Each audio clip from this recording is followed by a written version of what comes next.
Hey guys. I had to take time off for this video because I realized if I wanted to seriously approach politics from an excess male perspective, I had to make sure my understanding was deep and my logic was solid. So to start with, if it's not obvious yet, I am right-wing. My criticism of the online right is from within it, not outside it, from my perspective as an excess white male. I see nationalists trying to fight this system without understanding it and getting lost in the weeds or being led into traps set by their enemies. We are facing impending minority status across all of our countries due to mass immigration, and even talking about this as anything other than good gets us censored and shut down. So why are beliefs that were completely acceptable less than 100 years ago, like countries belonging to their majority ethnic groups, considered extremist positions now? It's such an absurd situation that a lot of people understandably imagine that there was some kind of mass brainwashing that took place, planned out by a secret cabal. But I have a better explanation. We didn't simply get tricked into handing over our countries, but this is actually the logical outcome of liberalism from its foundational assumptions. What we've seen over the past 80 years is liberalism correcting its earlier contradictions. And that's not to say that certain individuals or groups were not involved. That's something I'll discuss in a later video. But rather, they used liberalism as their vehicle to push us where we are now. The liberal ontology of human nature starts with rational, self-interested individuals who form voluntary groups to protect their rights. The most important thinker for liberalism is John Locke. He proposed that human society began as individual farmers who created voluntary contractual relationships to protect each other's rights, and this formed the basis of government. Because individuals are free and equal in the state of nature, prior to and independent of any collective identity, they inherently possess natural rights to life, liberty, and property. Now let's walk this through to its logical conclusions. If people are self-interested and rational, we don't need a strong sovereign authority like a king once rule of law is established. In fact, if we have unchecked power being held by some guy with his own self-interests, he could become a tyrant and oppress us. So instead, let's limit state power as much as possible by making the law itself the sovereign.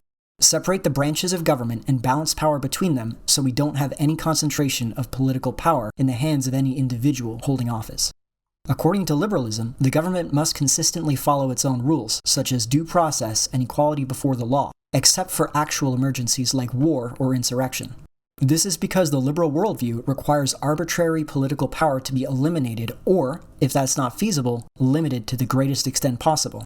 Unlike monarchies that derive their legitimacy from the divine right of kings, or theocracies from religious authority, the liberal state's legitimacy comes from the consent of the governed, where the state has no agency of its own, but it only exists to enforce the laws in a politically neutral way. So that sounds great, right? We've reached the end of history, the ideal system of government that protects our rights and freedoms and lets us all live in harmony. But not so fast. What happens when you have somebody who is politically opposed to liberalism, let's say a fascist or a tanky communist, making their case through the democratic process and actually winning the argument? If they win democratically, they'll overthrow the liberal state, and this actually happened in Germany in 1933. So the state has to violate its own principles to defend itself by banning and restricting the freedom of intolerant groups, even if they don't break any rules. Liberal theorist Karl Popper, coincidentally George Soros' favorite philosopher, called this the paradox of tolerance, and claimed that liberal governments don't have an obligation to let themselves be destroyed just to follow their own principles. And therein lies the problem. If your liberal state is able to suspend the rules and silence its political enemies without them violating the law, even if this exception is designed to protect liberalism from illiberal opposition, exploiting its stupid contradictions to destroy it from within, that still means your government has a discretionary political power that, by its nature, has to overcome any checks designed to contain it. And because it relies on individuals with their own biases making the decision to invoke it, its application will grow, as we've already seen constantly expanding hate crime laws all over the West. Okay, so liberal legal theory is structurally broken in practice, but it's still the least worst system we can have, going by human nature, right? Actually, about that. There's a reason I went all the way back to the liberal ontology to start this off, and it's not because I wanted to bore you all. We've done a lot of social psychology research over the past few decades, and it's given us as close to an empirical understanding of human nature as we can possibly get.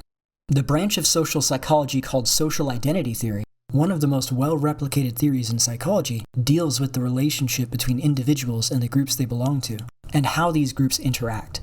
So you'd think, given our liberal priors, that we are naturally individualistic and will only join groups when we rationally judge that we'll benefit from them. In fact, we found the opposite. Humans are so strongly group-oriented that we automatically develop in-group and out-group preferences even when randomly assigned to groups. We favorably compare our group to others and build self-esteem through those comparisons. When people are put under stress, especially existential threats like war, group identification intensifies, outgroups are seen with more hostility, and support for strong authoritarian leadership increases. There's a sub-branch of social identity theory called self-categorization theory, and its findings are even worse. People align their behavior and values with prototypical members of the in-group, suppressing individual traits. People naturally find outgroup members to be more similar to each other than their own in-group members, which is the psychological basis for stereotyping. People disengage from their personal moral boundaries when acting as a group member against an outgroup. I can go on, but you get the point. Social science has discovered that group membership isn't an accident or a choice. It's hardwired into our nature as humans to be part of groups, to base our identity on our group, and, if necessary, fight other groups we see as threats. The most important identities are the most concrete, unchangeable ones, like your race, ethnicity, culture, religion, etc. And those identities rise to the top in a crisis, suppressing more fluid identities like class or subculture. So not only do we live in a system of government that is fundamentally broken, because it has to contradict its own values to avoid being subverted, but the entire premise about human nature that it was based on is false. So natural human behaviors from the majority population, like group identity and intergroup dynamics, will be seen by the system as inherently dangerous. There is no way to resist mass immigration either, because groups are not seen as essential. If you have a problem with your people being displaced in your own country by immigrants, you're a racist who is fundamentally opposed to liberal ethics and therefore a political threat. Normies born and raised in a liberal system are taught that rules are supposed to apply equally to everyone, and you should be able to participate in democracy and have free speech as long as you're not trying to suppress or harm others. It's in human nature to see mass immigration as a threat to the in-group, but when normies try to articulate their concerns, they find themselves silenced or worse because they triggered Karl Popper's intolerance threshold. The institutions lose credibility because it's obvious they aren't politically neutral anymore, and this fuels conspiracy theories about the government's agenda and entrenches dissent, which then further provokes the liberal state to expand controls on speech and political freedoms, because it sees these disillusioned dissidents as a growing threat to democracy. So now with Clown World and its origins clearly laid out, let me introduce the alternative. Instead of the individual coming first, we were born into our groups and construct our identities from those groups. Rights aren't absolute. You depend on your tribesmen to protect your rights and lose all those protections if you get kicked out of the group. The real state of nature is what we actually observe in primitive societies.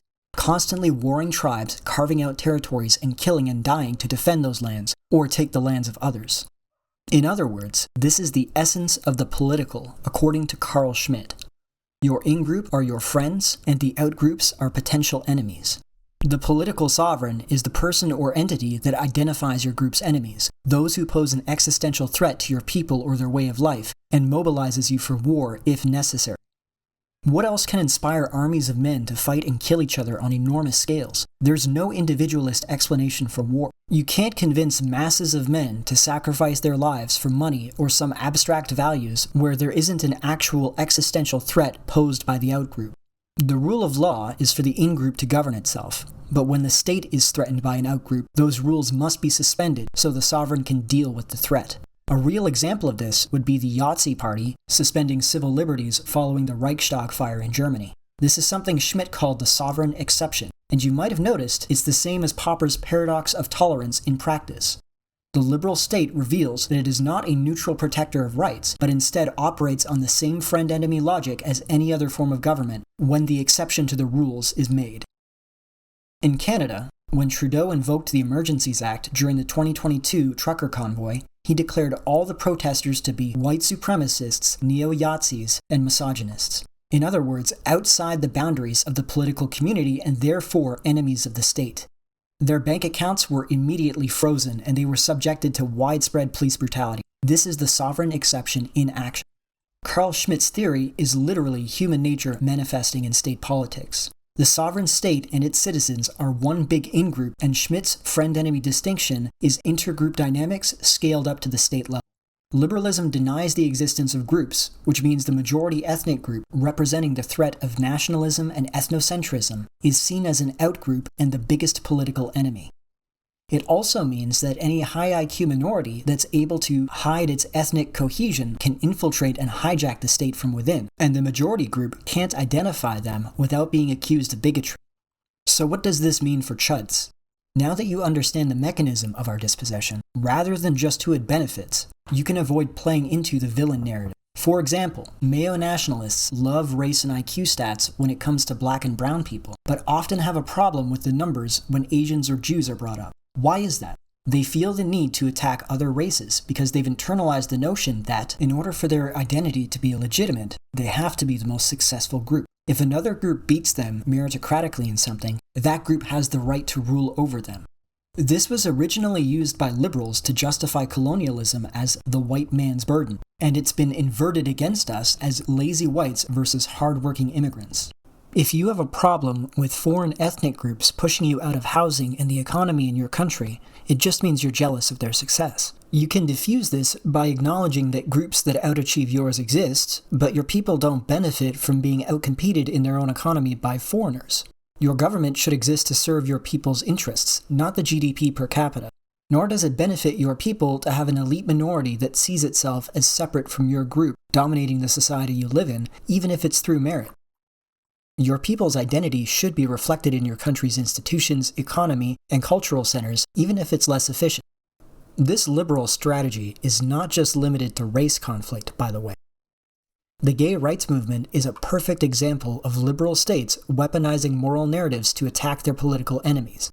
LGBTQ will always be a minority group fundamentally opposed to the majority lifestyle, which means their conflict with the majority will never end, just expanding into different areas, creating perpetual enemies. This is how we ended up with Bill C-16 in Canada, which made misgendering someone a hate crime. As I said earlier, this power to apply exceptions will find reasons to expand its scope and attack its political enemies. As another example, imagine that you are an American Mayo nationalist. The liberal state sees your group as its number one political threat, but because its legitimacy comes from the appearance of political neutrality, it can't just come out and declare you as enemies of the state.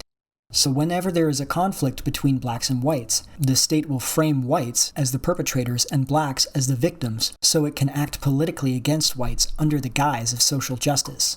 Therefore, in a black-white conflict, your options are: submit to the leftist framing of you as the oppressor and blacks as the victims, reverse that narrative by framing blacks as the problem and whites as the victims, or pretend black-white differences are only skin deep like your typical conservative.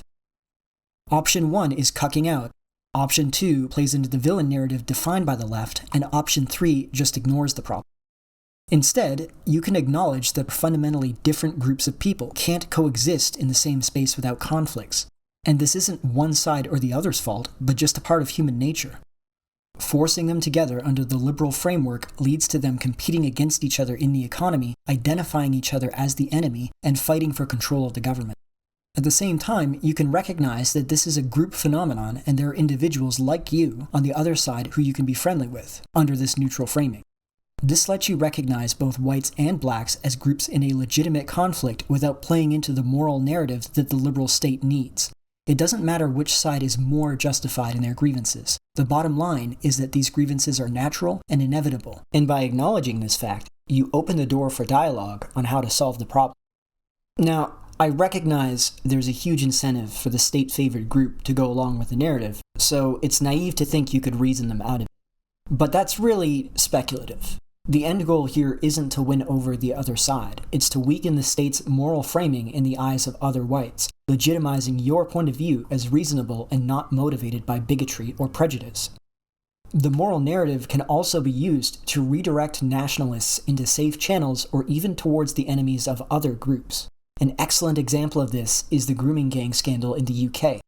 The correct strategy would have been to start from the position that the white British and these immigrant groups will be intrinsically antagonistic towards each other as a natural outcome of diversity, and the grooming gangs are an atrocious example of this antagonism towards British girls.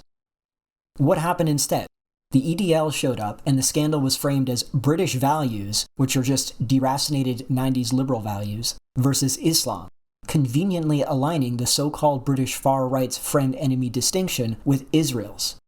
If you approach immigration from the moral framework, where immigrants are bad because they are low IQ and culturally backwards, liberals will just point to the successful high IQ immigrant groups like Hindus in the UK and say, okay, we'll import these immigrants instead.